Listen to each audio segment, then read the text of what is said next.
Skont il-membru tal-Parlament Ewropew Roberta Metsola, il-Gvern Malti ma daħħalx direttiva tal-Unjoni Ewropea dwar l-abbuż ta' tfal fosthom l-abbuż sesswali. Meta nhar l-erba' għamlet din id-dikjerazzjoni qalet li l-Gvern Malti mhux qed jipproteġi l-interessi ta' tfal. Iżda Metsola kienet għal kollox żbaljata. Il-Ministeru għall-Ġustizzja esprima d-dispjaċir kif għal darb'oħra Metsola qed tfittex li tħammeġ isem pajjiżna. Fi stqarrija l-Ministeru għall-Ġustizzja qal li din id-dikjerazzjoni mhijiex veritiera e kif il-Gvern ilu 8 xhur li daħħal din id-direttiva fil-liġijiet ta' pajjiżna.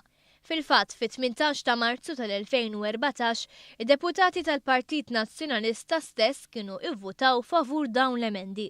L-istqarrija mill-Ministeru għall-Ġustizzja komplet tgħid li kontrarjament għal dak li kien jiġri taħt amministrazzjoni preċedenti, dan il-Gvern qed iġib lil pajjiżna konformi mal-liġijiet Ewropej fil-qasam tal-ġustizzja.